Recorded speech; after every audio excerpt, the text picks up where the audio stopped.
बोलो गणेश भगवान की जय, बोलो कार्तिक भगवान की जय, शंकर भगवान की जय, पार्वती माता की जय। श्री वायवी संहिता पूर्वार्ध प्रथम अध्याय पुराण और विद्यावतार का वर्णन। व्यास जी कहते हैं, जो जगत की सृष्टि पालन और संहार करने वाले हैं उन भगवान शंकर को मैं प्रणाम करता हूँ, जिनकी शक्ति अद्वितीय है, जो संसार की हर वस्तु में विद्यमान हैं अर्थात सर्वव्यापक हैं। उन विश्वकर्ता अविनाशी भगवान शिव की मैं शरण में हूँ। जब गंगा जमुना सरस्वती के संगम स्थल प्रयाग में नैमिषारण्य में ऋषिगणों ने यज्ञ का अनुष्ठान किया, तब व्यास मुनि के पुत्र सूत जी उस स्थान पर गए थे। उन्हें वहाँ देखकर मुनि प्रसन्न हो गए। उन्हें यथा योग्य आसन पर बैठाकर उनका सत्कार और पूजन किया। ऋषिगण बोले, हे सर्वज्ञ सूत जी, आप महर्षि व्यास जी के शिष्य होने के कारण सब कथाओं और रहस्यों को जानते हैं। हम पर कृपा करके हमें भी दिव्य कथा सुनाइए। ऋषिगण की प्रार्थना सुनकर सूत जी ने मन ही मन भगवान शिव एवं देवी पार्वती का स्मरण किया। फिर बोले, हे ऋषिगण, अब मैं आपको पुराणों के प्रकट होने का वृतांत सुनाता हूँ। श्वेत कल्प में वायुदेव द्वारा कहे गए वचन ही न्यास से पूर्ण व शास्त्रों में शोभित होकर पुराण कहे जाते हैं। 4 वेद, 6 शास्त्र, मीमांसा, न्याय, धर्मास्त्र एवं पुराण आदि 14 विद्याएं हैं। आयुर्वेद, धनुर्वेद, गंधर्व वेद और अर्थशास्त्र से मिलकर ये 18 हो जाती हैं। देवादिदेव भगवान शिव ही इन 18 विद्याओं के उत्पादक हैं। संसार की उत्पत्ति के समय सर्वप्रथम ब्रह्मा जी उत्पन्न हुए, जिन्हें ये 18 विद्याएं प्रदान की। उनकी रक्षा के लिए विष्णु जी को शक्ति प्रदान की। श्री विष्णु जी ब्रह्मा की रक्षा करने वाले मध्य पुत्र हैं। ब्रह्मा के 4 मुखों से 4 वेद उत्पन्न हुए। तत्पश्चात उनके 4 मुखों से शास्त्र उत्पन्न हुए। ब्रह्मा जी के मुख से उत्पन्न हुए इन शास्त्रों को पढ़ना अत्यंत कठिन है, इसलिए मनुष्य गणों को वेदों और शास्त्रों का ज्ञान प्रदान करने हेतु भगवान शिव की कृपा से द्वापर युग में श्री हरि विष्णु के रूप में व्यास जी अवतरित हुए। उन्होंने द्वैपायन नाम से द्वापर में जन्म लिया और वेद व्यास नाम से जग प्रसिद्ध हुए। उन्होंने सभी पुराणों की रचना की। संक्षेप में उन्होंने 4 लाख श्लोकों की रचना की। ब्रह्म, पद्म, विष्णु, शिव, भागवत, भविष्य, नारद, मार्कंडेय, अग्नि, ब्रह्मवैवर्त, लिंग, वराह, वामन, कूर्म, मत्स्य, गरुड़, ब्रह्मांड, स्कंद आदि कुल 18 पुराण हैं। शिव पुराण के धर्म तथा विधि के अनुसार पूजन एवं आराधना से सब मनुष्य तथा देवताओं को शिवलोक की प्राप्ति होती है। दूसरा अध्याय ब्रह्मा जी से मुनियों का प्रश्न पूछना। सूत जी बोले, हे ऋषियों, 12 कल्प में ऋषि गणों के मध्य विवाद छिड़ गया कि परम ब्रह्म कौन है। जब इस बात का निर्णय न हो सका तब सब ब्रह्मा जी के पास गए। उन्होंने ब्रह्मा जी को प्रणाम करके उनकी स्तुति आरंभ कर दी। तब ब्रह्मा जी ने उनसे पूछा, हे ऋषिगणों, आपके यहाँ आने का क्या प्रयोजन है। ब्रह्मा जी के प्रश्नों को सुनकर ऋषिगण बोले, हे ब्रह्मा जी, हम सदैव रूपी अज्ञान के अंधेरे में पड़ गए हैं, इसलिए हम सब बहुत व्याकुल हैं। हम पर कृपा करके हमारे संदेह को दूर करें। हम सबकी यह जानना चाहते हैं कि अविनाशी नित्य शुद्ध चित्त स्वरूप परम ब्रह्म परमात्मा कौन है। अपनी लीला से संसार को रचकर इस संसार का सृष्टिकर्ता, पालनकर्ता और संहारकर्ता कौन है। ऋषिगणों का यह प्रश्न सुनकर ब्रह्मा जी ने त्रिलोकीनाथ कल्याणकारी देवादिदेव महादेव जी का स्मरण करके उन्हें बताया।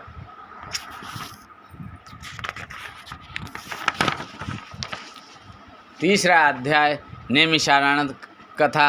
ब्रह्मा जी बोले, हे ऋषियों, जिसने ब्रह्मा, विष्णु और रुद्र सहित पूरे संसार को रचा है, जिनकी कृपा दृष्टि पाकर संसार के सभी प्राणी भय मुक्त हो जाते हैं, जो सब इंद्रियों के मूल हैं, जिनकी कृपा से मुझे प्रजापति पद प्राप्त हुआ है, जो सब पर शासन करने वाले हैं, जिनकी कृपा से सूर्य, चंद्र, अग्नि, बिजली सहित पूरा संसार प्रकाशित होता है, वे परम ब्रह्म ब्रह्मा और कोई नहीं, स्वयं शिव ही हैं। इनकी अनंत महिमा को कोई नहीं जान सकता। त्रिलोकीनाथ कल्याणकारी भगवान शिव ही निपुण, उदार, गंभीर, माधुर्य मकरंद से सभी प्राणियों के स्वामी और अद्भुत लीला करने वाले हैं। उन्होंने ही इस संसार का उत्पन्न किया है। प्रलय काल में ही वे सारे ब्रह्मांड को अपने अधीन कर अपने में विलीन कर लेते हैं। भगवान शिव का सच्चे मन से पूजन और आराधना करने वाले को प्रभु का दर्शन प्राप्त होता है। भगवान शिव के 3 रूप हैं, स्थूल, सूक्ष्म और सूक्ष्म से सूक्ष्म।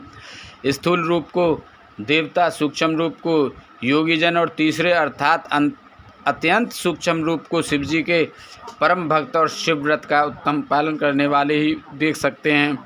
धर्म का विशेष ज्ञान हो जाने पर अधर्म का नाश हो जाता है और फिर शिवजी की अचल भक्ति प्राप्त हो जाती है। भगवान शिव की कृपा से कर्म के बंधनों से मुक्ति मिल जाती है तथा मनुष्य शिव धर्म में प्रवृत्त हो जाता है। धर्म 2 प्रकार का होता है, गुरु अपेक्षित तथा गुरु अनपेक्षित। गुरु अपेक्षित धर्म द्वारा ही शिव धर्म में प्रवृत्त होकर शिव ज्ञान की प्राप्ति होती है और मनुष्य सांसारिक मोह माया को त्याग कर भाव साधन में लग जाता है। तत्पश्चात ज्ञान और ध्यान से युक्त होकर मनुष्य योग में प्रवृत्त हो जाता है। योग से भक्ति से शिवजी की कृपा और इनकी कृपा से संसार से मुक्ति मिल जाती है। तब मनुष्य शिव धाम एवं शिव पद को प्राप्त कर लेता है। इसलिए ऋषिगण, आप सबको मन और वाणी को शुद्ध करके परमात्मा शिव के ध्यान में लग जाना चाहिए। यज्ञों और मंत्रों द्वारा आह्वान करने से वायुदेव आपके पास आएंगे, उसी से तुम्हारा कल्याण होगा। फिर आप सब पवित्र वाराणसी नगरी में चले जाना, क्योंकि वहीं पर पिनाकधारी शिव देवी पार्वती जी के साथ विराजमान हैं। इस समय मैं मनोमय चक्र को छोड़ रहा हूँ। इस चक्र को नेमी जहाँ टूटे उसी स्थान पर आप महायज्ञ आरंभ करना। यह कहकर ब्रह्मा जी ने शिव जी का स्मरण करते हुए सूर्य के समान चमकते दिव्य अलौकिक चक्र को फेंक दिया। सब ऋषियों ने ब्रह्मा जी को प्रणाम कर चक्र के पीछे चलना आरंभ कर दिया। वह चक्र बहुत दूर चलकर एक बड़ी शिला से टकराया और उसकी नेमी टूट गई। तब वही स्थान नैमिषारण्य नाम से विख्यात हुआ। ऋषिगणों ने उसी स्थान पर महायज्ञ करने की दीक्षा ग्रहण की। एक समय की बात है, राजा पुरूरवा रानी उर्वशी के साथ विहार करता हुआ उस स्थान पर पहुंचा। पुरूरवा 18 समुद्र द्वीपों का स्वामी होते हुए भी उस भूमि को पाने के लिए ललचा गया। मोहित होकर वह उस भूमि को उनसे छीनने लगा। तब मुनिगण ने क्रोध में राजा पर कुशा का प्रहार किया और राजा को मार गिराया। इसी भूमिखंड पर ब्रह्मा जी ने षष्ठी की रचना की थी।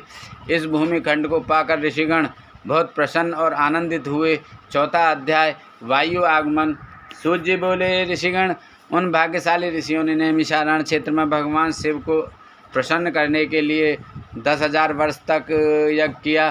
तब ब्रह्मा जी से प्रेरित होकर वायुदेव ने उन्हें दर्शन दिए। उन्हें अपने सामने पाकर ऋषिगण बहुत प्रसन्न हुए।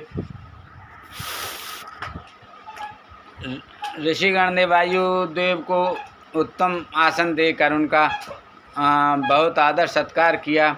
वायुदेव बोले, ऋषिगण, भगवान शिव की परम कृपा से आपका यज्ञ निर्बाध गति से चल रहा है। कोई राक्षस अथवा महादैत्य यज्ञ में विघ्न नहीं कर रहा है।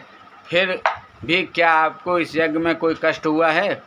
आपने शास्त्र स्तोत्र से देवताओं और पितृकर्मों से पितरों को पूजकर यज्ञ को विधि विधान से पूर्ण कर लिया है। तब वायुदेव ने इन प्रश्नों का उत्तर देते हुए ऋषिगण बोले, हे वायुदेव, हमने अपने अज्ञान रूपी अंधकार को दूर करने के लिए ब्रह्मा जी की आराधना की थी।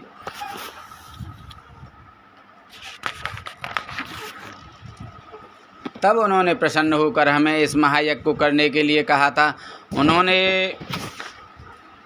ही हमें ब्रह्मा विष्णु रुद्र एवं देवों के स्वामी परम ब्रह्म परमेश्वर कल्याणकारी भगवान शिव को प्रसन्न करने के लिए शिव मंत्र जपने की आज्ञा दी थी। आपने सौभागमन के विषय में भी ब्रह्मा जी ने बताया था। आपने यहाँ पधार कर हमारे महायज्ञ को पूर्ण कर दिया है।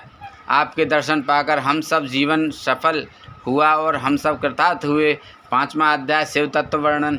ऋषि बोले, हे वायुदेव, आप हम सबको यह बताएं कि आपको यह ईश्वरीय ज्ञान कैसे प्राप्त हुआ है, जिनका जन्म अभी तक अप्रकट है, ऐसे ब्रह्मा जी से आपने शिव भाव को कैसे प्राप्त किया?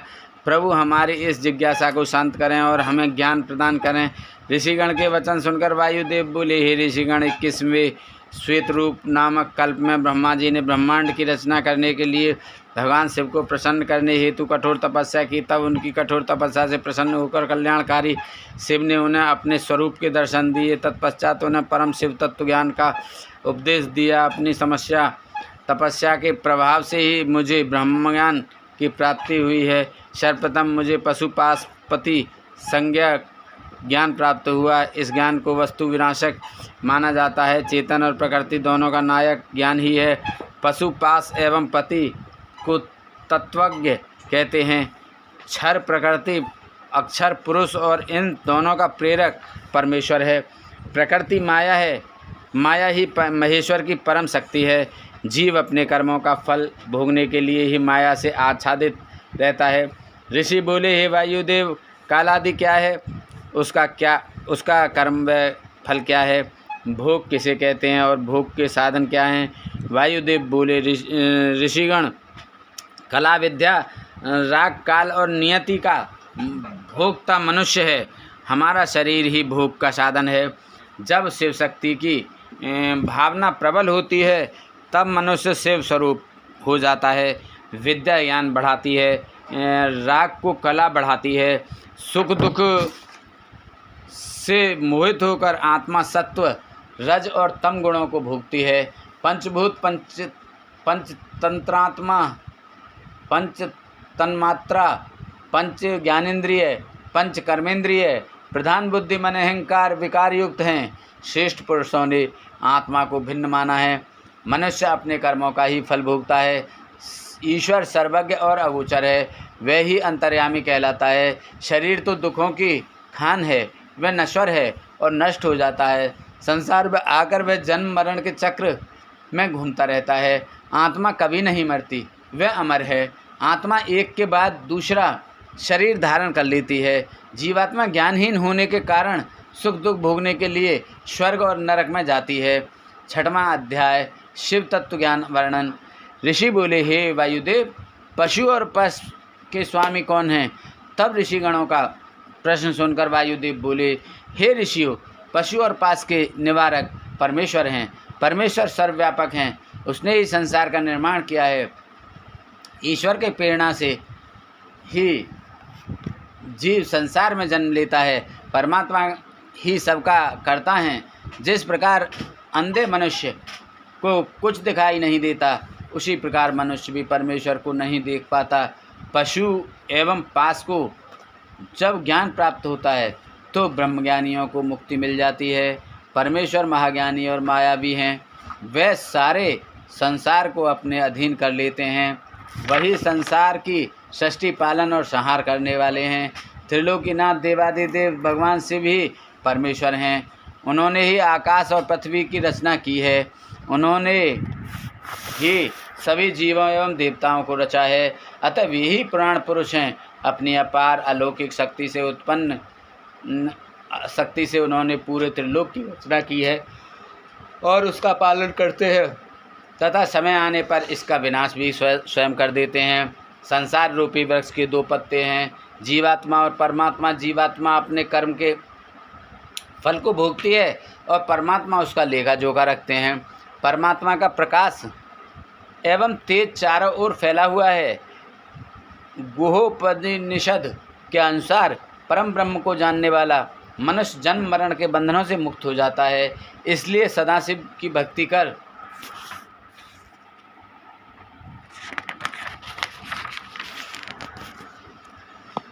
मोक्ष प्राप्ति की इच्छा करनी चाहिए। वे कल्याणकारी सदाशिव ही सब कामनाओं को पूरा करने वाले हैं। उनके अमृत रूपी ज्ञान के बिना मुक्ति संभव नहीं है। अतः सर्वव्यापक सर्वेश्वर शिव का ही ध्यान एवं स्मरण करना चाहिए। 7वां अध्याय, काल महिमा। ऋषि बोले, हे देव, इस विश्व की सृष्टि, पालन और संहार रूपी चक्र के निरंतर चलने से ही जीव की उत्पत्ति एवं विनाश होता है। हमें इस काल को अपने अधीन रखने वाले के विषय में बताइए। तब ऋषिगणों के प्रश्न का उत्तर देते हुए वायुदेव बोले, हे मुनियों, जिस काल के विषय में आप जानना चाहते हैं वह भगवान शिव का ही तेज और दिव्य रूप है। काल को कालात्मा नाम से भी जाना जाता है। इस चराचर जगत में कोई भी काल के सामने रुकावट नहीं डाल सकता। त्रिलोकीनाथ कल्याणकारी भगवान शिव की अशांत शक्ति ही इस कालात्मा में कार्य कर रही है। इस काल शक्ति ने पूरे विश्व को अपने अधीन कर रखा है। यह काल सिर्फ भगवान शिव के ही अधीन है, क्योंकि इसमें स्वयं शिव शक्ति विद्यमान है। इस काल को रोक पाना किसी के वश में नहीं है, कोई इसका उल्लंघन नहीं कर सकता। अपनी अथाह बल शक्ति के कारण ही यह त्रिलोक पर अपना अखंड राज्य कर रहा है। भगवान शिव की शक्ति से ही यह सब जीवों को अनेक सुख दुख का फल देता है। काल के अनुसार ही वायु, धूप, ठंड और मेघ द्वारा जल प्रदान करता है। समय पर सूर्यदेव अपनी तेज किरणों से जगत को तृप्त करते हैं, खेतों में अन्न पैदा करते हैं तथा फल फूल प्रदान करते हैं। जब मनुष्यगण इस काल तत्व को भली भांति समझ लेते हैं तब उन्हें परमेश्वर शिव के दर्शन प्राप्त होते हैं। काल के स्वरूप को जान लेने पर ही शिव कृपा से काल का अतिक्रमण किया जा सकता है। इसे ही तो अमरता कहते हैं, यही मुक्ति है।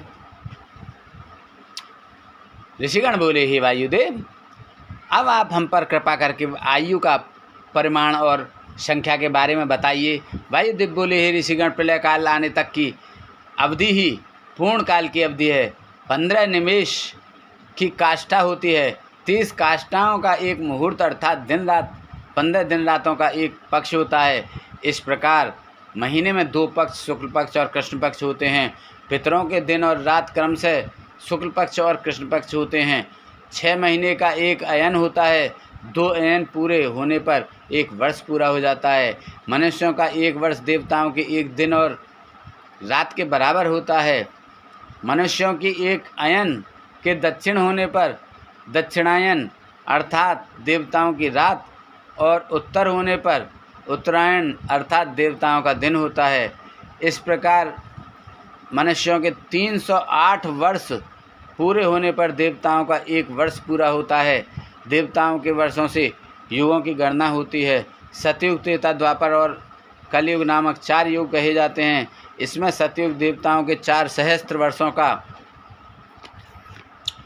होता है, जिसमें 400 वर्ष संध्या और 400 वर्ष संध्यांश के होते हैं। त्रेता युग में 30,000 वर्ष, द्वापर में 2,000 वर्ष और कलयुग में 1,000 वर्ष होते हैं। चारों युगों के 1,000 वर्ष बीतने पर एक कल्प पूरा होता है। 71 चतुर्युगी का एक मनवंतर होता है। ब्रह्मा जी का एक दिन एक कल्प के बराबर होता है। 8,000 वर्षों का एक वर्ष और 8,000 वर्षों का एक युग होता है। हजारों वर्षों का एक सवन बनता है। ब्रह्मा जी की आयु 30,000 सवन का समय बीतने पर पूरी हो जाएगी।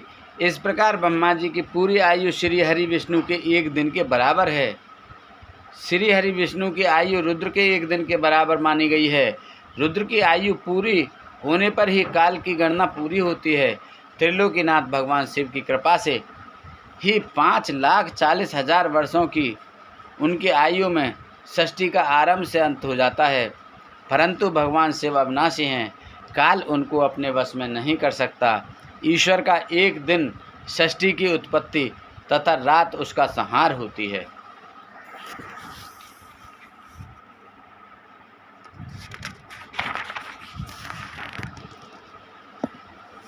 नवा अध्याय, प्रलयकर्ता का वर्णन। वायुदेव बोले, ऋषिगण, सबसे पहले परम ब्रह्म से शक्ति उत्पन्न हुई। वह शक्ति माया कहलाई और उससे ही प्रकृति पैदा हुई। भगवान शिव की ही प्रेरणा से यह षष्ठी उत्पन्न हुई। इस षष्ठी की उत्पत्ति अनुलोम और व्रतिलोम से इसका नाश होता है। यह जगत 5 कलाओं से पूर्ण एवं अप्रकट कारण रूप है। इसके मध्य में आत्मा अनुष्ठित है। त्रिलोकीनाथ देवादिदेव महादेव शिव ही सर्वज्ञ, सर्वशक्तिमान, सर्वेश्वर और अनंत हैं। वे सदा से भी षष्ठी की रचना, पालन और संहार करते हैं। षष्ठी के आरंभ में षष्ठी के आरंभ से समाप्त होने तक ब्रह्मा जी के 100 वर्ष पूरे होते हैं। ब्रह्मा जी के आयु के 2 भाग प्रथम परिद्ध और द्वितीय परिद्ध हैं। इनकी समाप्ति पर ब्रह्मा जी की आयु पूरी हो जाती है। उस समय अभिव्यक्त आत्मा अपने मध्य कार्य को ग्रहण कर लेती है। अभिव्यक्त में समावेश होने पर उत्पन्न विकार का संहार करने के लिए प्रधान तथा पुरुष धर्म सहित रहते हैं।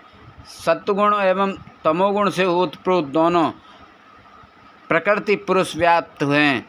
जब ये दोनों गुणों में समान हो जाते हैं तो अंधकार के कारण अलग नहीं हो पाते। तब शांत वायु द्वारा निश्चल होता है। अद्वितीय रूपधारी महेश्वर अपनी माहेश्वर रूपरात्रि का सेवन करते हैं। प्रातःकाल में महेश्वर अपनी योग शक्ति द्वारा प्रकृति पुरुष में प्रविष्ट हो जाते हैं। तब वे दोनों में क्षोभ उत्पन्न कर देते हैं। तब उनकी आज्ञा से चराचर जगत में सभी प्राणियों की उत्पत्ति होती है। 10वां अध्याय षष्ठी रचना वर्णन। सर्वप्रथम ईश्वर की प्रेरणा से पुरुष रूप में अधिष्ठित अभिव्यक्त बुद्धि व विकार उत्पन्न हुए। उसके पश्चात स्वरूप रुद्र, विष्णु और ब्रह्मा नामक 3 देवताओं की उत्पत्ति हुई। इनका मुख्य कार्य सृष्टि का सृजन संहार है। ये ईश्वरत्व युक्त हैं। एक कल्प समाप्त होने पर जब दूसरा कल्प आरंभ हुआ तब सर्वेश्वर शिव ने सबको सृष्टि के कार्य सौंपे। ये तीनों देवता एक दूसरे से पैदा होकर एक दूसरे को धारण करते हैं। ब्रह्मा, विष्णु और रुद्र एक दूसरे का अनुसरण एवं प्रशंसा करते हैं। प्रधान से प्रथम वृद्धि, ख्याति, बुद्धि एवं महत्व पैदा हुए। क्षोभ से 3 प्रकार के अहंकार उत्पन्न हुए। अहंकार से 5 महाभूत तन्मात्रा इंद्रियां पैदा हुई। सत्वगुण से सात्विक तत्व की उत्पत्ति हुई। तमोगुण अहंकार 5 महाभूत पंचतंत्रात्मात्रा से उत्पन्न 11वां मन गुण से 2 प्रकार का होता है। प्राणियों में 2 प्रकार के गुण होते हैं। समस्त प्राणियों में आदिभूत होता है, उससे आकाश व आकाश से स्पर्श गुण की उत्पत्ति होती है। स्पर्श गुण से वायु, वायु से रूप गुण, रूप से तेज, तेज से रस गुण, रस से गंध गुण व गंध से पृथ्वी की उत्पत्ति होती है। फिर इन 5 महाभूतों से सारा संसार निर्मित होता है। महादादिक से एक विशेष अंड की उत्पत्ति होती है। तब ब्रह्मा और उस अंड में वृद्धि पाकर ब्रह्म नाम से क्षेत्रज्ञ हो जाता है। यही सर्वप्रथम शरीरधारी पुरुष है। ये तीनों गुणों को अपने अधीन रखते हैं। इन्हीं 3 गुणों के कारण वे अपने शरीर के 3 विभाग कर देते हैं।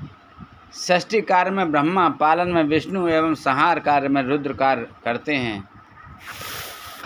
उस विराट नायक का गर्भ बंधन सुमेरु पर्वत से होता है।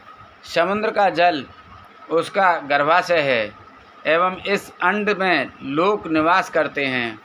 इन लोकों में सूर्य, चंद्र, नक्षत्र, वायु का निवास है। जल इस अंडे को ढककर रखता है। जल से 10 गुना तेज, तेज से 10 गुना वायु, वायु से 10 गुना आकाश उस आदिभूत को ढककर रखता है। फिर महत्वादि को प्रकृति चारों ओर से ढके रहती है। इन 7 आवरणों में अंड रहता है।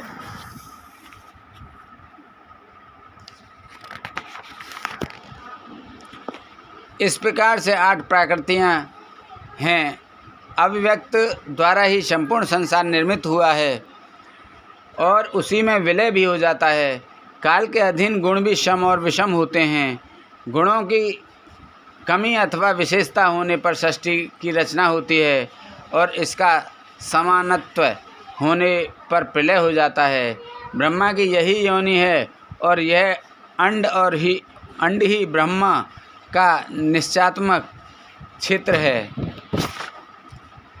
प्रकृति सर्वगामिनी है जिसमें सहस्त्र अंड रहते हैं। उन अंडों में चतुर्मुख विष्णु, ब्रह्मा एवं रुद्र को प्रकृति रचती है। ये तीनों शिवजी की समीपता पाकर स्थिर रहते हैं। व्यक्त से अभिव्यक्त, अभिव्यक्त से अंड और अंड से ब्रह्मा और अंड से ब्रह्मा उत्पन्न होकर संपूर्ण लोक की रचना करते हैं। सृष्टि की रचना और प्रलय काल में उसका नाश तो परमेश्वर की लीला है। 11वां अध्याय सृष्टि आरंभ का वर्णन। ऋषिगण बोले, हे वायुदेव, अब आप हम पर कृपा करके हमें मनवंतर कल्प व प्रतिसर्ग के बारे में बताइए। ऋषिगणों की प्रार्थना सुनकर वायुदेव बोले, सर्वप्रथम ब्रह्मा उत्पन्न होते हैं और उनके एक दिन में 14 मनवंतर पूरे हो जाते हैं। मनवंतर असंख्य हैं। इस समय वराह कल्प है जिसमें 14 मनवंतर हैं। इनमें 7 को स्वयंभू और 7 को सार्वणिक नाम से जाना जाता है। प्रथम कल्प की समाप्ति पर बहुत प्रलयकारी भयंकर हवा चली जिसने वृक्षों को उनके स्थानों से उखाड़ फेंका। उस समय तीनों देवताओं के बीच में अग्नि देवता प्रकट हुए। उन्होंने अग्नि से सब कुछ जला दिया। तत्पश्चात जले हुए पृथ्वी के भाग को वर्षा के जल में डुबो दिया। जब ब्रह्मा जी ने देखा कि संसार पानी में डूब गया है और संपूर्ण ब्रह्मांड नष्ट हो गया है, चारों ओर अथाह जल दिखाई पड़ रहा है, तब वे भी सुखपूर्वक जल में सो गए। जब सृष्टि का आदिकाल होता है उस समय श्रुतियाँ ईश्वर को जगाती हैं। तब योग निद्रा में सोते हुए त्रिदिशाधिपति ब्रह्मा रूप परमेश्वर शिव की सब देवता हाथ जोड़कर स्तुति करते हुए उनसे जागने की प्रार्थना करते हैं। उस समय सबकी प्रार्थना और स्तुति से जागकर परमेश्वर ने योग निद्रा का त्याग किया और जल शैया पर बैठकर चारों ओर देखने लगे। जब उन्हें पृथ्वी के जल में डूबने के बारे में ज्ञात हुआ तब उन्होंने वराह रूप का स्मरण किया। फिर वराह रूप धारण करके उन्होंने समुद्र को झकझोरा और पृथ्वी को वापस लाने के लिए जल के बीच से अंदर चले गए। यह देखकर प्रसन्न देवता उन पर फूलों की वर्षा करने लगे। 12वां अध्याय षष्ठी वर्णन। वायुदेव बोले, हे ऋषिगण, ब्रह्मा जी को षष्ठी की चिंता हुई और तपों में मोह पैदा होने से अंधेरा छा गया। उस समय आत्मा वाली षष्ठी पैदा हुई, पर ऐसी षष्ठी देखकर ब्रह्मा जी व्याकुल हो गए और उन्होंने दूसरी षष्ठी की रचना की। यह षष्ठी पक्षियों की थी और पैदा होते ही कुमार्ग पर पड़ गई। तब ब्रह्मा जी ने तीसरी बार सात्विक अर्थात देवताओं की षष्ठी की रचना की, परंतु इस षष्ठी से भी ब्रह्मा जी को संतोष नहीं हुआ। तब उन्होंने मानव षष्ठी का निर्माण किया। यह षष्ठी सुंदर और रजोगुण वाली थी। ब्रह्मा जी द्वारा रचित प्रथम षष्ठी महंत, दूसरी भूत षष्ठी, तीसरी वैकारिक इंद्रिय प्राकृतिक षष्ठी कहलाई, चौथी षष्ठी मुख्य, पांचवीं वक्र स्रोत, छठी ऊर्ध्व स्रोत से देव षष्ठी, सातवीं मानव षष्ठी, आठवीं षष्ठी अनुग्रह वाली, नौवीं कुमार षष्ठी कहलाई। सर्वप्रथम ब्रह्मा जी ने सनक, सनंदन, सनातन, सनत कुमार तथा ऋभुमानस पुत्र पैदा किए। ये सभी योग मार्गगामी हुए। इस प्रकार जब षष्ठी की वृद्धि न हुई तब दुखी होकर ब्रह्मा जी ने तपस्या करनी आरंभ कर दी, परंतु जब बहुत समय बीत जाने पर भी कोई फल न मिला तब ब्रह्मा जी क्रोधित हो गए। क्रोधाधिक्य के कारण उनकी आंखों में आंसू आ गए, जिससे भूत प्रेत पैदा होने लगे। यह सब देखकर दुखी ब्रह्मा जी ने देह त्याग दी। तब ब्रह्मा जी को प्रसन्न करने हेतु भगवान रुद्र उनके मुख से पैदा हुए। भगवान रुद्र ने अपने शरीर से 11 स्वरूप पैदा कर दिए और उन्हें प्रजा रचने की आज्ञा दी। यह सुनकर सभी रुद्र रोते हुए वहाँ से भागने लगे। तत्पश्चात महेश्वर ने ब्रह्मा जी को पुनर्जीवित कर दिया। ब्रह्मा जी ने रुद्र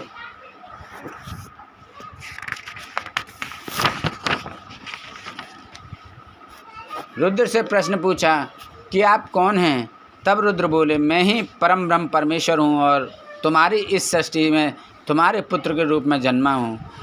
अब आप अपनी इस सृष्टि की रचना को पूर्ण कीजिए। यह सुनकर ब्रह्मा जी बहुत प्रसन्न हुए। वे शिव नामाष्टक का जाप करते हुए रुद्र की स्तुति करने लगे और प्रार्थना करने लगे कि सृष्टि निर्माण के कार्यों में आप मेरे सहायक बने। अब जब रुद्रदेव ने अपनी सहमति दे दी तब ब्रह्मा जी ने अपने मन में मरीच आदि 12 पुत्र पैदा किए। इनमें देवताओं और क्रियात्मक महर्षियों के 12 वंश मिले। तत्पश्चात ब्रह्मा के मुख से देवता, गले से पितर, जांघों से दैत्य, गर्भ से मानव, उपस्थेंद्रिय से राक्षस पैदा हुए। ये निशाचर राक्षस बलवान थे। फिर यज्ञ, भूत और गंधर्व की उत्पत्ति हुई। ब्रह्मा जी की दोनों काखों से पक्षी, वक्ष से अन्य पक्षी, मुख से बकरी, पाँव से घोड़े, हाथी, शलभ, मृग, ऊँट, खच्चर, नेवले आदि ने जन्म लिया। ब्रह्मा जी के पूर्व मुख से गायत्री, दक्षिण मुख से यजुर्वेद, पश्चिम मुख से सामवेद, उत्तर मुख से अर्थवेद की उत्पत्ति हुई। फिर देह द्वारा उनके अनेक भेद हो गए और ये अपने काम में लग गए। सब अपने कर्मों के अनुसार जन्म मृत्यु के चक्र में पड़कर फल भोगने लगे। सभी प्राणियों के कर्मों के अनुसार उन्हें सुख, दुख, धन्य, आय, व्यय, संपत्ति आदि की प्राप्ति होती है। युग एवं समय के अनुसार ही प्राणियों के गुण, कर्म व स्वभाव होते हैं।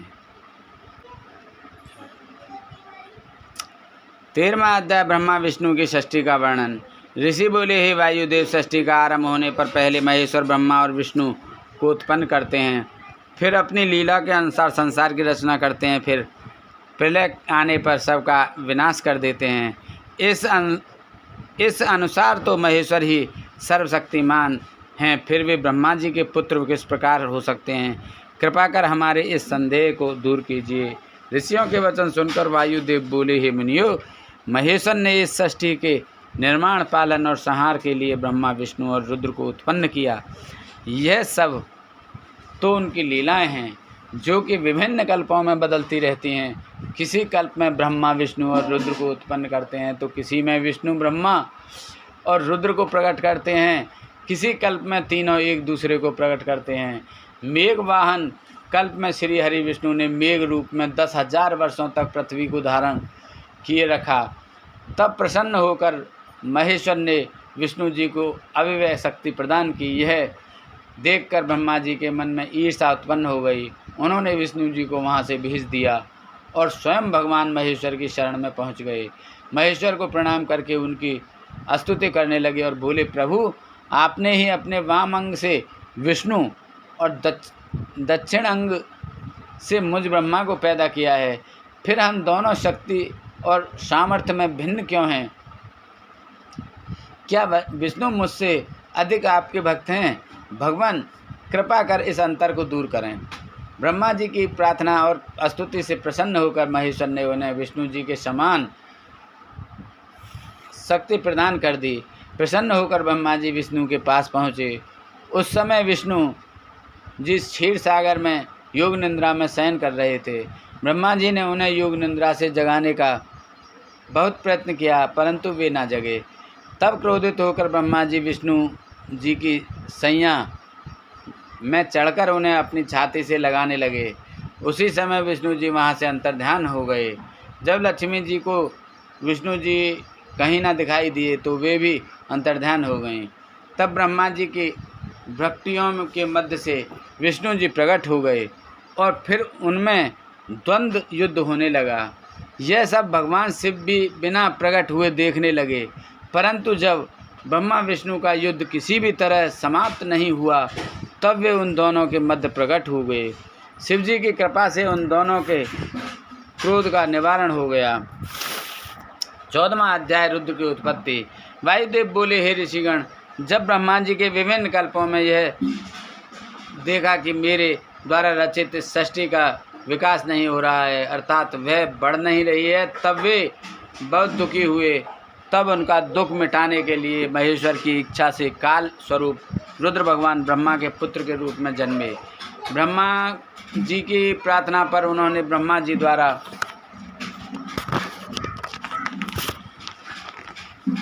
द्वारा रचित इस सृष्टि का विस्तार करना चाहा। ऐसा सोचकर रुद्रदेव ने अपने जटाधारी स्वरूप जैसे अनेक रुद्र प्रकट कर दिए। वे संख्या में अधिक होने के कारण पूरे विश्व पर छा गए। वे सभी रूप में बहुत भयानक थे। इन भयानक स्वरूप वाले रुद्रों का रूप देखकर ब्रह्मा जी बहुत चिंतित हो गए और हाथ जोड़कर महेश्वर से बोले, हे देवादिदेव, ये आप क्या कर रहे हैं? हमें भयानक सृष्टि की रचना नहीं करनी है, हम तो साधारण प्रजा की रचना करनी है जो पैदा होती रहे और मरती भी रहे। ब्रह्मा जी के इन वचनों को सुनकर त्रिलोकीनाथ भगवान शिव हंसने लगे और बोले, ब्रह्मा जी, मैं तो ऐसी ही सृष्टि की रचना कर सकता हूँ। यदि तुम्हें यह नापसंद है तो तुम स्वयं अपनी इच्छा के अनुसार प्रजा की रचना करो। यह कहकर कल्याणकारी भगवान शिव सृष्टि की रचना के कार्य से मुक्त होकर वहाँ से चले गए। 15वां अध्याय शिव शिवा की स्तुति। वायुदेव बोले, हे ऋषिगण, शिव जी के वहाँ से चले जाने के पश्चात ब्रह्मा जी ने स्वयं सृष्टि की रचना की, परंतु उस सृष्टि में प्रजा की वृद्धि नहीं हो रही थी। सृष्टि में वृद्धि न होती हुई देखकर ब्रह्मा जी भी बहुत दुखी हुए। तब वे अपने आराध्य भगवान शिव और देवी शिवा की तपस्या करने लगे। ब्रह्मा जी की कठोर तपस्या से प्रसन्न होकर शिव जी ने उन्हें दर्शन दिए। ब्रह्मा जी ने उन्हें सृष्टि में प्रजा की वृद्धि न होने के विषय में बताया। भगवान शिव और देवी पार्वती ने मिलकर उनकी समस्या का निवारण किया। शिव जी ने उन्हें अपने अर्धनारीश्वर स्वरूप के दर्शन कराए। भगवान शिव के अर्धनारीश्वर स्वरूप के दर्शन कर ब्रह्मा जी की प्रसन्नता का कोई ठिकाना न रहा। वे हाथ जोड़कर भगवान शिव शिवा की स्तुति करने लगे। ब्रह्मा जी बोले, हे देवादिदेव भगवान शिव, हे जगदम्बा माँ पार्वती, आप अमोघ लीलाएं करने वाले हैं, आपका वैभव निराला है।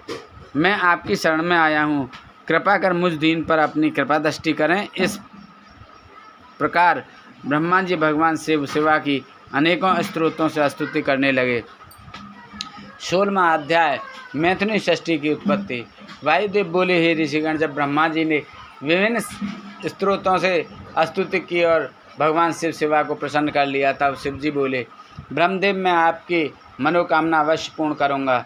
तब शिव जी ने अर्धनारीश्वर स्वरूप से देवी महेश्वरी को अलग कर दिया। साक्षात देवी जगदम्बा को अपने सामने पाकर ब्रह्मा जी ने उनसे प्रार्थना की। ब्रह्मा जी बोले, हे देवी भगवती, मैंने मन द्वारा देवताओं और ऋषियों की रचना की, परंतु मेरे द्वारा रचित सृष्टि का विस्तार नहीं हो रहा है, इसलिए मैं मैथुनी सृष्टि रचना चाहता हूँ। यह तभी संभव हो सकती है जब सृष्टि में नारी का भी अंश हो। मुझ पर कृपा कर आप मेरे पुत्र प्रजापति दक्ष की पुत्री के रूप में जन्म लें और सृष्टि को वृद्धि प्रदान करें। ब्रह्मा जी की प्रार्थना से संतुष्ट होकर देवी ने अपनी भक्तियों के मध्य से एक शक्ति उत्पन्न की। देवी ने उस शक्ति को ब्रह्मा जी की इच्छा पूरी करने का आदेश प्रदान किया और स्वयं महेश्वर जी में समा गईं। तब भगवान महेश्वर अंतर्ध्यान हो गए। इस प्रकार ब्रह्मा जी को ब्रह्म रूप शक्ति प्राप्त हुई। उस शक्ति ने ब्रह्मा जी की इच्छा के अनुसार दक्ष के घर जन्म लिया। तभी से मैथुनी षष्ठी का आरंभ हुआ। 17वां अध्याय मनु की षष्ठी का वर्णन। वायुदेव बोले, ऋषिगण, भगवान महेश्वर की कृपा से ब्रह्मा जी ने आधे शरीर से शतरूप नामक नारी उत्पन्न की और आधे से भोग मनु को पैदा किया। उसी कन्या ने यशस्वी मनु को पति के रूप में पाया। इन्होंने मैथुन द्वारा प्रियव्रत, उत्तानपाद नामक पुत्र एवं आकृति देवहूति प्रसूति नामक कन्याएं पैदा की।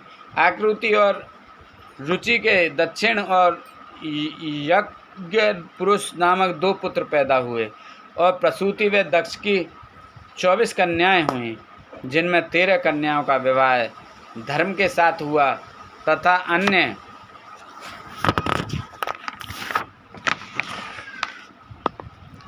का विवाह दशा, भृगु, मरीच, अंगिरा, पुलक, पुलय, कृत, पुलस्त्य, अत्रि, वशिष्ठ एवं अग्नि के साथ हुआ। ऊर्जा 3 पितरों को समर्पित हुई। धर्म को 13 पुत्रों की प्राप्ति हुई। दक्ष प्रजापति की पुत्री के रूप में सती का जन्म हुआ और उसने देवादिदेव भगवान शिव को पति रूप में पाया। अपने पिता के यज्ञ में पति का निरादर देखकर उसने योगाग्नि में अपने को भस्म कर लिया। फिर पुनः हिमालय की पुत्री के रूप में जन्म लेकर शिव जी को प्राप्त किया। भृगु ऋषि के 2 पुत्र हुए, वे उन दोनों के हजारों पुत्र हुए। ये सभी भार्गव वंशी कहलाए। ऋषि मरीच को पौर्णमास नामक पुत्र की प्राप्ति हुई और इनका बहुत बड़ा वंश हुआ। इसी वंश में कश्यप ऋषि पैदा हुए। अंगिरा ऋषि के 2 पुत्र व 4 पुत्रियां हुईं और उनकी बहुत सी संतानें हुईं। पुलस्त के अग्निपुत्र पैदा हुए और इसी वंश की संतानें पौलस्त्य कहलाईं। इसी प्रकार कर्दम, वालखिल्य, अत्रि एवं मुनि वशिष्ठ के सैकड़ों अरब संख्या में संतानें हुईं। ब्रह्मा जी के मानस पुत्र रुद्र के पुत्र अग्नि को पवमान शुचि पुत्र हुए और उनके 49 पुत्र हुए। ये नित्य नैमित्तिक एवं काम्य होने के कारण रुद्रपरायण हैं, इसलिए अग्नि में होम की गई वस्तु रुद्रदेव को प्राप्त होती है। पितृवंश के वसंत आदि 6 ऋषि पितरों के स्थान हैं। अग्नि ईश्वंत, अज्जवान और यज्जवान बरहिस्सत हैं। स्वधा से मैना नामक पुत्री हुई, जिसका विवाह गिरिराज हिमालय से हुआ। उनके मैनाक और क्रौच नामक 2 पुत्र एवं उमा एवं पतित पावनी गंगा नामक 2 पुत्रियां हुईं। भगवान रुद्र के शाप से चाक्षुष मनवंतर में दक्ष प्रजापति इनके पुत्र हुए। इस प्रकार मैंने धर्म आदि के वंश का वर्णन आपसे संक्षेप में किया। 18वां अध्याय दक्ष का शाप। वायुदेव बोले, हे ऋषिगण, एक बार की बात है, सभी देवता और ऋषि मुनि भगवान शिव के दर्शन के लिए कैलाश पर्वत पर गए। उस समय देवादिदेव महादेव जी देवी सती के साथ सिंहासन पर विराजमान थे। उसी समय दक्ष भी अपनी पुत्री से मिलने के लिए कैलाश पर्वत पर पहुँचे, परंतु देवी सती को अपने पिता के आगमन का ध्यान नहीं रहा। इसी कारण दक्ष क्रोधित हो उठे और उन्होंने महायज्ञ में अपनी पुत्री सती और भगवान शिव को आमंत्रित नहीं किया। देव ऋषि नारद घूमते घूमते कैलाश पर पहुँचे और देवी सती को उनके पिता के यज्ञ के विषय में बताया।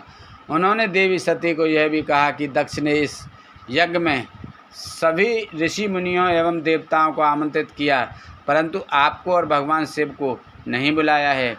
यह सुनकर देवी सती को बहुत दुख हुआ।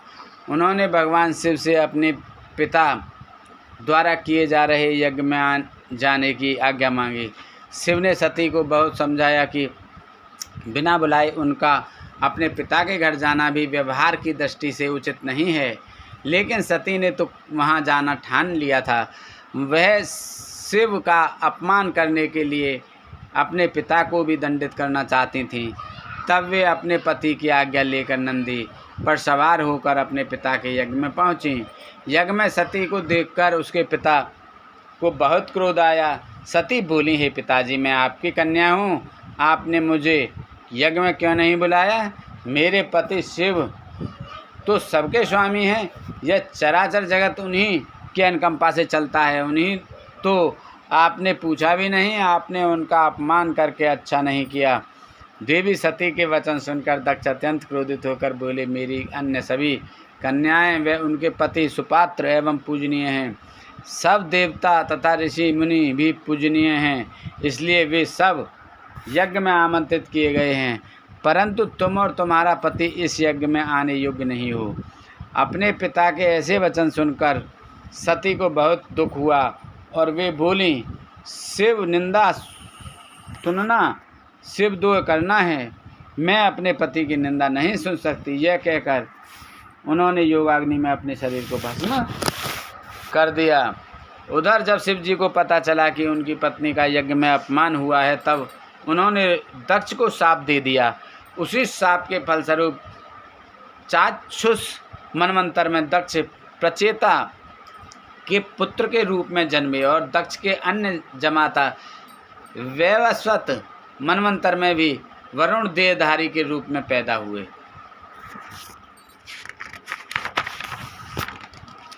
19वां अध्याय वीरगण का यज्ञ में जाना। ऋषिगण बोले, हे वायुदेव, प्रजापति दक्ष तो धर्म के कार्य में लगकर महायज्ञ कर रहे थे, फिर भगवान शिव ने उनका यज्ञ क्यों भंग किया? कृपा कर इस कथा को बताइए।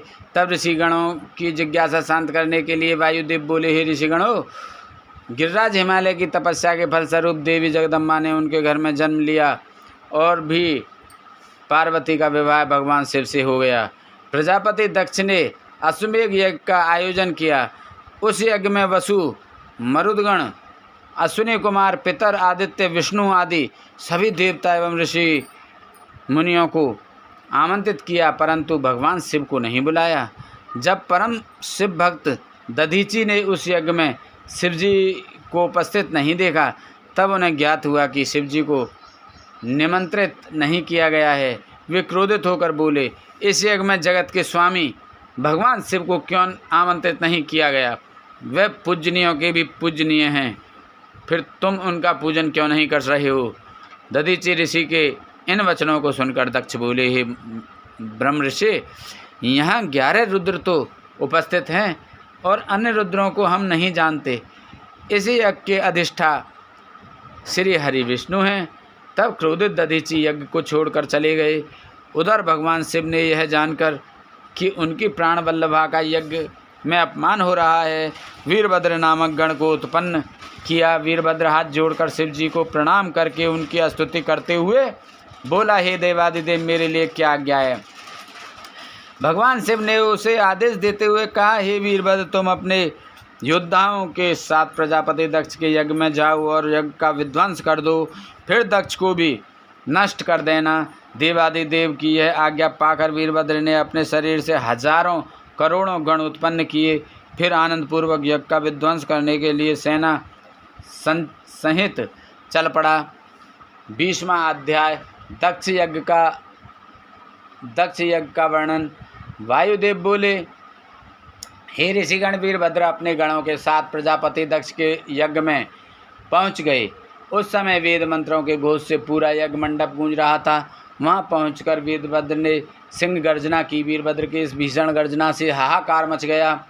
देवता एवं ऋषि मुनि अपनी प्राण रक्षा के लिए इधर उधर भागने लगे। सारी भीड़ तितर बितर हो गई, परंतु दक्ष पूर्वतः ही यज्ञ में बैठा रहा। वीरभद्र जब प्रजापति दक्ष के सामने पहुंचा तो वह क्रोध भरे स्वर में बोले, तुम कौन हो और यहाँ पर क्यों आए हो? यहाँ से शीघ्र ही चले जाओ, अन्यथा अच्छा नहीं होगा। प्रजापति दक्ष के वचन सुनकर वीरभद्र बोला, ये मूर्ख दक्ष, तुम्हें अत्यधिक विद्वान मानते हैं। तुम वेद शास्त्र के ज्ञाता हो, लेकिन मुझे तो ऐसा नहीं लगता। मुझे तो तुम अहंकार का मूर्त रूप दिखाई दे रहे हो। इस अहंकार ने तुम्हारी सोचने विचारने की शक्ति को हर लिया है। मैं तुम्हारी उसी बुद्धि को सही करने आया हूँ जिस मंत्र द्वारा तुमने देवादिदेव सर्वेश्वर कल्याणकर्ता भगवान शिव का पूजन नहीं किया, अब उसका उच्चारण बार बार क्यों कर रहे हो? फिर वह फुफकारता हुआ विष्णु जी एवं अन्य देवताओं की ओर मुख करके बोला, क्या तुम देवताओं की भी मति मारी गई है, या तुम्हें भी अपने बल का अभिमान हो गया है, जो त्रिलोकीनाथ भगवान शिव का अनादर देखकर भी चुपचाप मूर्ख दर्शक बने खड़े हो? दक्ष के समझाने के जगह तुम भी उसकी हाँ में हाँ मिला रहे हो। यहाँ मैं तुम्हारा घमंड नष्ट करने के लिए आया हूँ। यह कहकर वीरभद्र ने अपनी आँखों से अग्नि प्रकट की, जिससे यज्ञ मंडप जलने लगा। उसने वहाँ उपस्थित सभी यज्ञकर्ताओं को रस्सी से बांध दिया। यज्ञ पात्र तोड़ डाले। वीरभद्र के अन्य गण देवताओं को मारने लगे और यज्ञ भूमि में उपद्रव करने लगे। उन्होंने पूरा यज्ञ तहस नहस कर दिया। सभी अपनी प्राण रक्षा के लिए इधर उधर भागने लगे।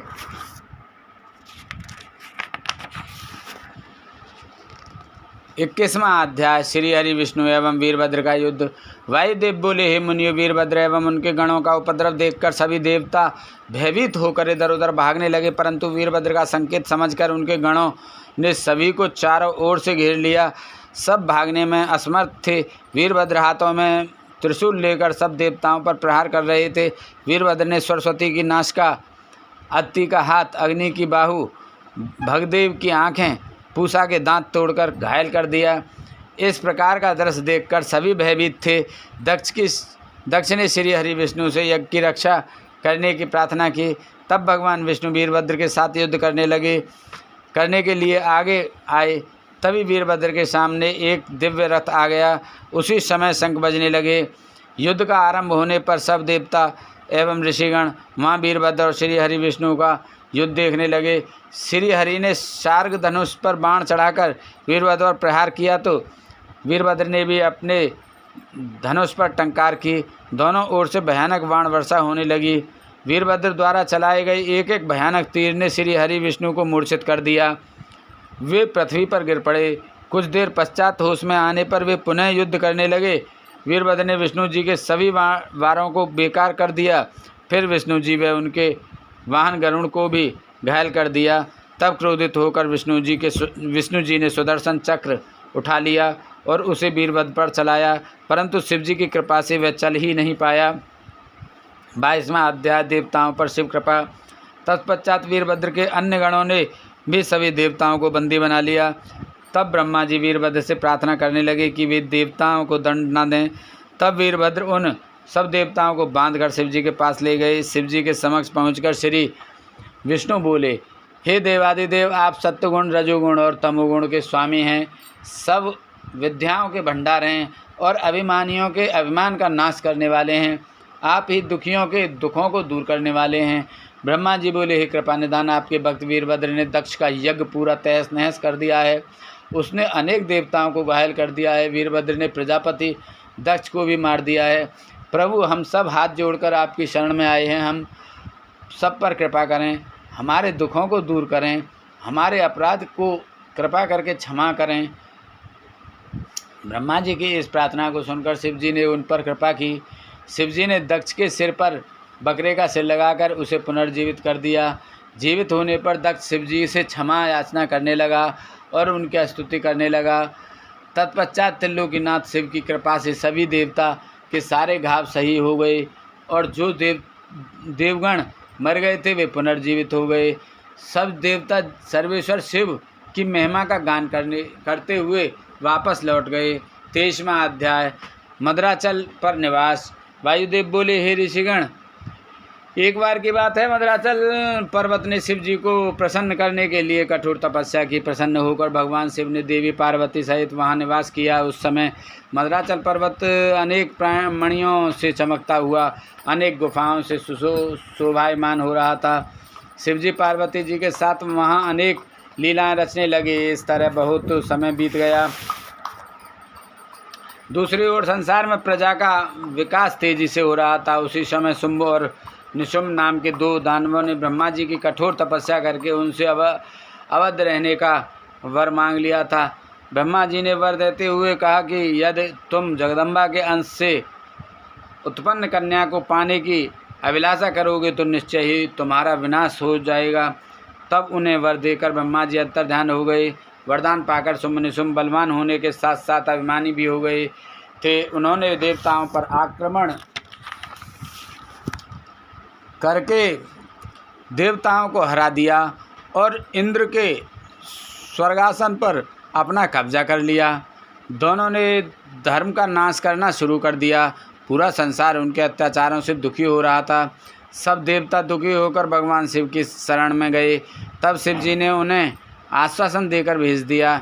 इस कार्य को करने के लिए देवी पार्वती को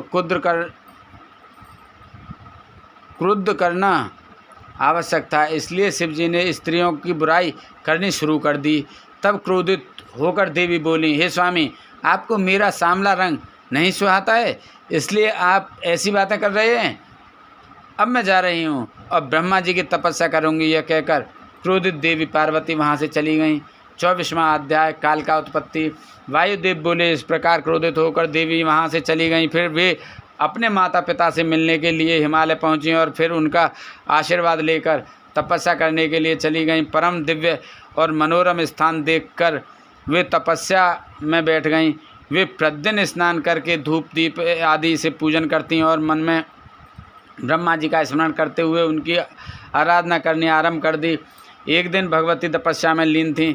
उसी समय एक उग्र सिंह वहां आ गया, परंतु देवी के तेज के प्रभाव से वह आगे ना बढ़ सका।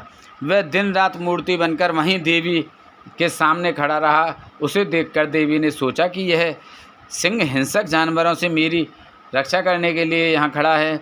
देवी की कृपा दृष्टि से वह सिंह पापों से मुक्त हो गया और देवी की सेवा में लग गया। दूसरी ओर सभी देवता दैत्यों द्वारा किए जा रहे उपद्रवों से बहुत दुखी थे। बहुत दुखी होकर वे सभी देव ब्रह्मा जी की शरण में गए और उन्हें अपना दुखड़ा सुनाया। देवताओं को सहायता का आश्वासन देकर ब्रह्मा जी देवी के समक्ष पहुँचे। देवी कठोर तपस्या में लीन थीं। ब्रह्मा जी को इस प्रकार सामने पाकर देवी ने प्रणाम किया। तब ब्रह्मा जी बोले, हे भगवती, आप तो सबका कल्याण करने वाली तथा सभी तपस्याओं का फल देने वाली हैं, फिर आप इस तरह कठोर तपस्या क्यों कर रही हैं?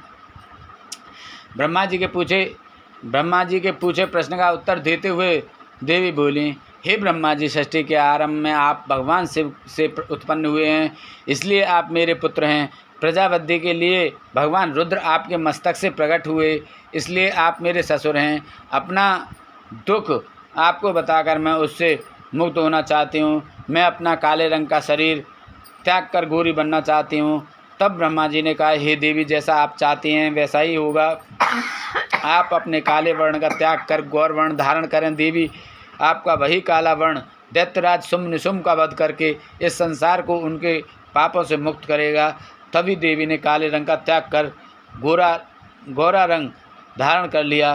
भगवती के काले वर्ण से मेघों के समान श्याम वर्णी कौशिकी नामक कन्या उत्पन्न हुई। वह योगिनी अष्टभुजा वाली तथा शंख चक्र एवं त्रिशूल आदि आयुधों से सुशोभित थी। ब्रह्मा जी ने देवी कौशिकी को शुम्भ निशुम्भ का वध करने के लिए शक्ति प्रदान की।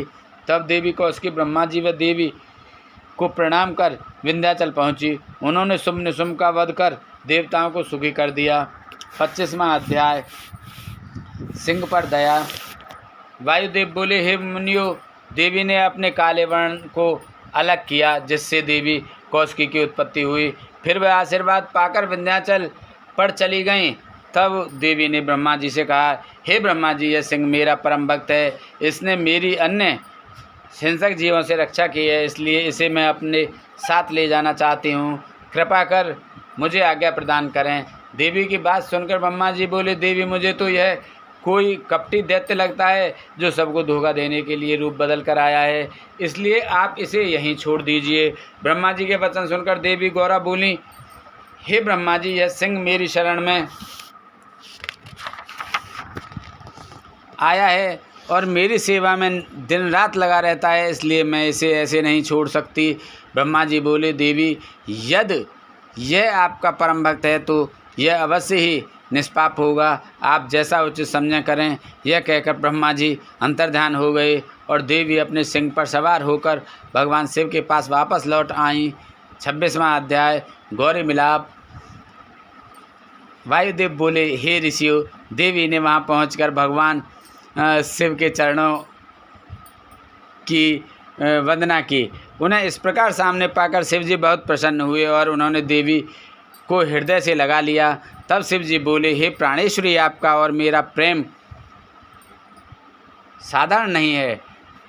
हमें एक दूसरे से विद्वेष नहीं रखना चाहिए, क्योंकि हम ही जगत के कारण और आधार हैं।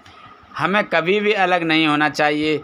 देवी, मुझे आपका रूप बहुत प्रिय है। आपके काले या गौर वर्ण से कुछ नहीं होता, क्योंकि मैं आपसे आत्मिक प्रेम करता हूँ। अपने स्वामी भगवान शिव के ये वचन सुनकर देवी बोली, हे देवादिदेव, का आपकी कृपा से मैंने अपने श्याम वर्ण से देवी कौशिकी को उत्पन्न किया, जिसने अपने बल और पराक्रम से शुम्भ और निशुम्भ नामक महादैत्यों का संहार किया है। उसकी आराधना से मनुष्यों को तुरंत फल की प्राप्ति होगी तथा देवता भी उसकी पूजा किया करेंगे। भगवान, मेरी तपस्या में सिंह ने मेरी रक्षा की, जिसे मैं साथ लाई हूँ और उसे अपना द्वारपाल बनाना चाहती हूँ। देवी भगवती की प्रार्थना सुनकर भगवान शिव ने सिंह को द्वारपाल नियुक्त कर दिया। देवी ने सुंदर वस्त्र आभूषणों से श्रृंगार करके अपने स्वामी के समीप आसन ग्रहण किया। वे भगवान शिव के साथ ऐसी सुशोभित हो रही थी मानो आभा चंद्र के सौंदर्य को निखार रही हो और संध्या ने सूर्य को आलिंगन कर लिया हो। 27वां अध्याय, सोम अमृत अग्नि का ज्ञान। वायुदेव बोले, हे ऋषिगणों, भगवान शिव का रूप तेज युक्त होने के कारण अग्नि समान है और देवी गौरी का रूप शांत अमृत के समान चंद्र रूप है। शांत में इस तेज में अमृत ही अमृत है।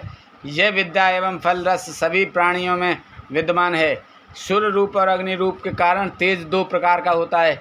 जल रूप और सोम रूप के कारण रस वृत्ति दो प्रकार की होती है। विद्युत रूप वाला तेज है और मधुरता रस है। तेज और रस सभी चराचर जीवों में होता है।